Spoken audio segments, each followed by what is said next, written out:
Cambiemos el mundo. Cambiemos el mundo. Cambiemos el mundo. Cambiemos el mundo. Cambiemos el mundo. Septiembre es el mes de la diversidad sexual y estábamos viendo el spot de la campaña Cambiemos el Mundo, que tiene que ver con los jóvenes y la comunidad LGTB. Ya vamos a hablar de eso. Y para hablar del tema recibimos a Juan José Meré, del Fondo de Población de Naciones Unidas, y Patricia Gainza, referente de Perspectiva Transversal del MIDES. Bienvenidos ambos. ¿Cómo están? Gracias. Muy bien. Súper novedosa la campaña, recién hablábamos de eso, no existe en Uruguay un antecedente de una campaña de adolescentes, ¿no? Adolescentes vinculados a la temática de la diversidad sexual. Cuéntanos un poco, bueno, ¿cómo surge?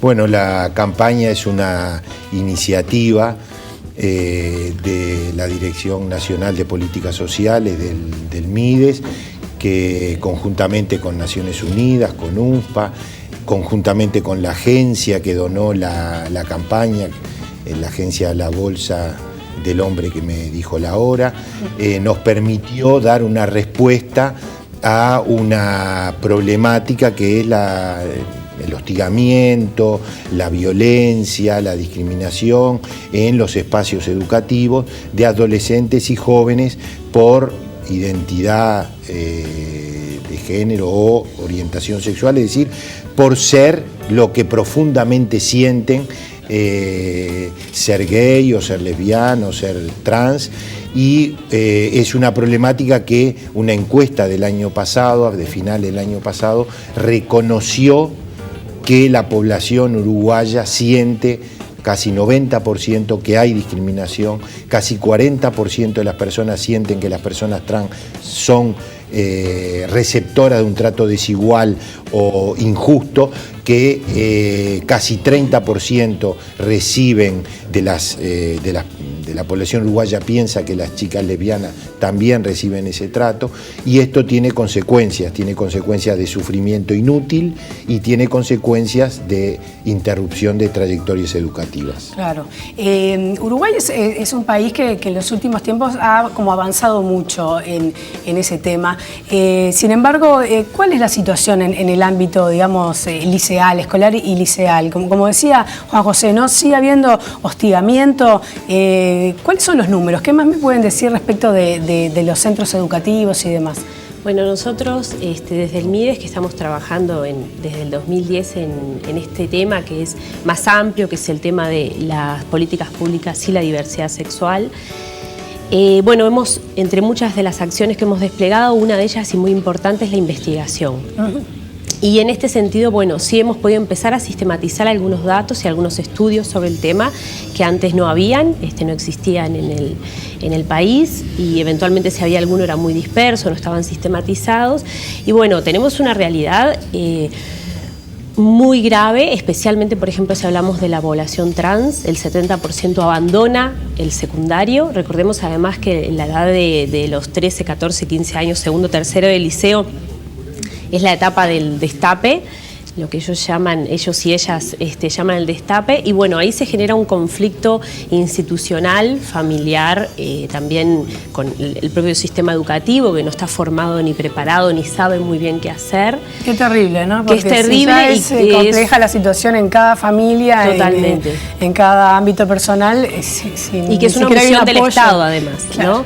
Entonces sí, lo que pasa en otros casos de discriminación, que en términos generales la familia vuelve al hogar y encuentra el apoyo, claro, y la reafirmación de que ellos no son el problema, ¿no? Con casos de, por ejemplo, discriminación por razones étnico-raciales o por discapacidad, etcétera.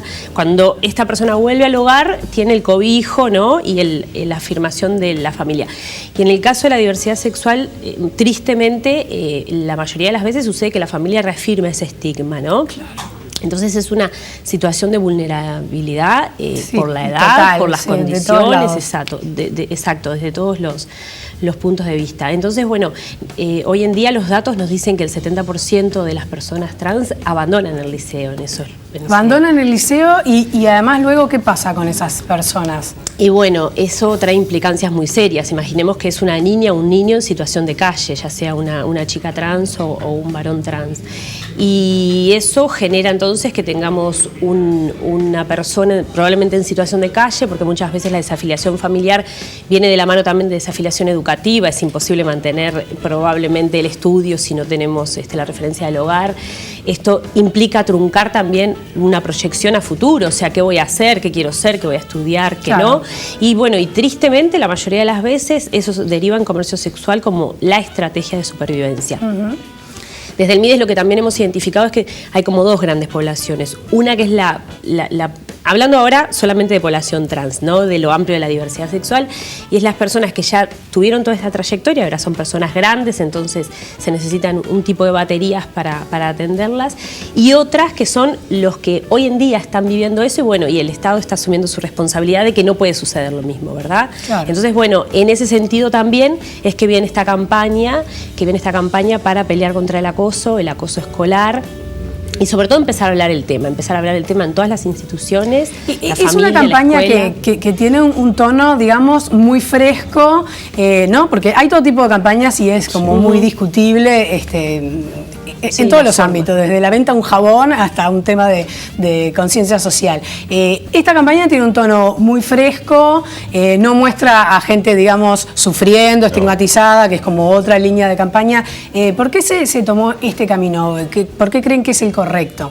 O bueno, como un comienzo además, ¿no? Porque obviamente estamos hablando de que no tiene antecedentes esto, me imagino que se va a seguir trabajando en muchas líneas más. Sí, es cierto, lo que tú decís es una campaña que tiene una estética y un objetivo de sensibilizar y de concientizar a los pares de los jóvenes, de los adolescentes y jóvenes que están definiendo su orientación, su identidad, que es lo más profundo que uno tiene, quién soy y cómo quiero expresar mis sentimientos, son dimensiones constitutivas de mi ser más profundo. Sí, y que todavía genera en muchas personas el error de decir opción sexual, que es un gran error, no es opción, es orientación, es una cosa que no hay opción respecto de lo que uno siente. Me parece muy acertada tu comentario, porque yo pienso a qué heterosexual se le pasa por la cabeza que en algún momento optó porque le gustan las personas del sexo opuesto.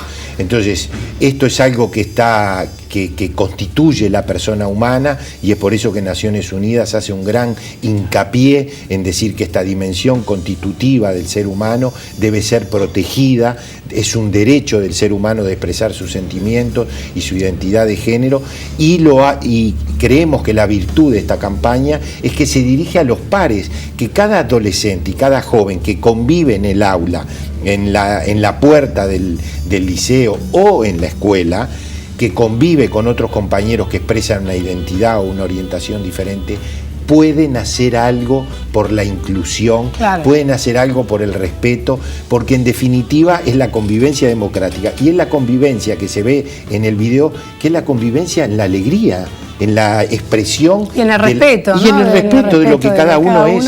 Entonces es una opción para que todos podemos hacer un pequeño gesto que cambie el mundo de la exclusión. Tal cual, tal cual.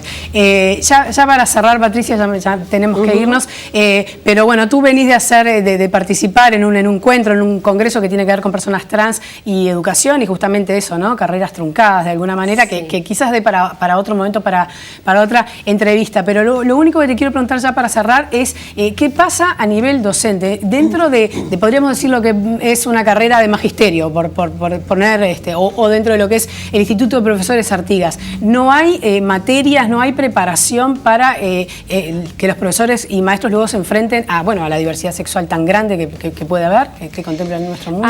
A ver, sí, ayer, el martes 2, realizamos el Transforma 2014, que es un evento que realizamos todos los años de encuentro entre autoridades, sociedad civil, etcétera, que vale la pena decir que todo este proceso ha sido acompañado de la sociedad civil en constante diálogo, por lo que es mucho más jugoso y real en términos, no va a depender, digamos, de las autoridades de turno, sino que depende de una sociedad que está cambiando, y eso es muy importante. Y en el Transforma, esa es la idea, es un espacio de debate y de pensamiento colectivo donde está la sociedad civil, las autoridades de la educación, otras autoridades y personas vinculadas. Hoy en día en Uruguay, por suerte, hay muchas cosas, y es otro país que el que era hace 10 años o incluso hace 5, porque hemos estado trabajando en muchísimas áreas.